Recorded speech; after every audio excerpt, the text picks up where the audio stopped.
If you can't walk a mile in their shoes, at least try to take a few steps. Listen to this episode for some ideas. Welcome to another episode of the Wedding Business Solutions Podcast. I'm your host, Alan Berg. I'm a speaker, author, sales trainer, website reviewer, and I help businesses like yours sell more, profit more, and have more fun doing it. Enjoy this episode. Hi, it's Alan Berg. Welcome back to another episode of the Wedding Business Solutions Podcast. I was thinking about this the other day while I was reviewing someone's website. And if you don't know how that works, it's just on Zoom and I'm sharing the screen with someone who is having me consult with them or review their site. And I was going through it and I was finding friction and I was finding issues that they couldn't see because it's called the curse of knowledge. You're too close to the project. You know where everything is on your website. You know how it works. And I wonder sometimes if we do this enough, including myself, where we take a step back and say, what is it like to be a customer? What is it like to be a prospect? What is it like for someone to try to find us? I was looking for a friend's website the other day, and I wasn't sure what the URL was, so that I Googled it. And I Googled their name and their city, and they didn't come up on the first page of Google results. And I was thinking, wow, that's odd. I mean, I specifically was looking for their name, their company. And it wasn't like a hotel or something like that where all the aggregators and things were coming up, but it was other things where they were listed, other websites and things where they were listed, but their own site didn't come up on the first page of results. And I wonder if they know that. I'm certainly going to tell them, but I wonder if they know that. So we can't really walk a mile in the shoes of many of our prospects because we're not them. Because we do have that curse of knowledge, because we do know too much, because we've been doing this a long time. So it's really hard to say, especially if you're not the same demographic as your client. So if you're doing weddings and events and you happen to not be around 30 years old, give or take a couple of years, depending upon where you are, it could be a little younger, a little bit older, and you're not currently looking for wedding and event services and have no knowledge of them, because we do, there's the curse of knowledge. It's really hard to walk a mile in their shoes, but we need to try. We need to at least take a few steps, and we need to accept that people don't see the world the way that we do, which means they don't see our marketing, our advertising, our social, and our websites the way that we do either. So one of the things I try to do for myself is, as I'm reviewing other people's sites, make note of, oh, am I doing that same thing? Am I making it harder? Have I put enough redundancy into my website so that there's many ways to find something instead of one? Have I realized that the further down you go on a page, the less people will actually get there? So don't put all the good stuff further down on the page, put the good stuff at the top of the page with calls to action that are going to get them to go somewhere. All right, so what's that like to walk a mile in their shoes?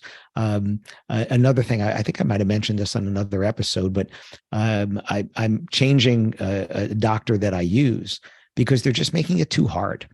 They have one person that answers the phones, and whenever I call, I'm always put on hold. It takes a while till they come back, if they come back. When I go and they take my copay, they still write down my credit card number and then process it manually. You can't go online and make an appointment, change an appointment. If you get a bill in the mail, you can't go online and pay it. These are all friction items. I had someone the other day who sent me a document that they wanted me to fill out, and I couldn't fill it out online. So they were expecting me to print it out, handwrite it, scan it, and then email it back to them or fax it back to them. And again, I'm thinking if I was Gen Y or Gen Z, you don't have a fax machine. You don't have a printer. You don't have an all-in-one. Like I'm sitting here in my office and there's 4 printers sitting next to me. Most Gen Ys and Gen Zs don't have one, right? They don't even have one. So I went back to them and I said, hey, do you have a way that I could fill this out online instead? And they sent me a Word document, and the Word document had the fields, but it had them all as underlines. You know what happens there? You probably had this where you start to type and it just moves the underline and then it wraps to another line. Then all of a sudden 1-page document became 2 pages. Again, a lot of friction there, a lot of work where If it had been a PDF where I could just go and fill in the fields, which you can also do on Word, by the way, or if it had been some other online, a page on a website or something where I could just go fill it in, it would have been done in 5 minutes. Instead, it was a process that took longer because I had to keep fixing this document as it moved these lines. I had to first go back to them and ask them to send me a document I could fill in online. And I wonder if they were on the receiving end of that, if they would get that same thing and say, oh gosh, now I have to print this out and I have to handwrite it, and go, that's a lot of work. I wonder if they would have felt the same way if they were a customer of their own business or another business that was doing the same thing. And that's the at least taking a few steps in the shoes of someone else if you can't walk the whole mile. So look for those things in your business where you're creating the friction. Think about it every time you're a customer and you encounter these type of friction or things that they're making it harder, or another episode I did where they're making it easier for themselves, but they're making it harder for you, right? Every time I have to fill out something by hand, I'm thinking they're making it easier for them and harder for them, because what if my handwriting isn't so good, which mine's okay, but I know a lot of people who have lousy handwriting. And if you have kids, you know that they're not correcting penmanship in school. At least they weren't with my kids, and they might still not be now. And you want somebody to handwrite something, and now you're going to have trouble making it out, especially if it's an important document where every letter matters, right? If you need to have, they need to have your address, your email address, your phone number, things like that, your social security number, if it's a doctor or something, every character matters. And every time somebody has to handwrite that is a chance for error. Sure, people can type things wrong. I get it. But the chance for error is greater when someone's writing it, because now it has to be by interpretation of the other person. And then, don't write it in cursive, in script, because maybe they can't read it. I had a woman who told me recently when she sends her grandson's birthday cards, their mother has to read the words to them because she writes it in cursive, in script, and the boys don't know how to read that, which is just kind of a shame these days, because it's part of hand-eye coordination, is part of caring about what you're writing. But that's getting into a whole nother subject. So let's talk about, again, are you taking a few steps in their shoes if you can't take the full mile? Because we really probably can't take the full mile.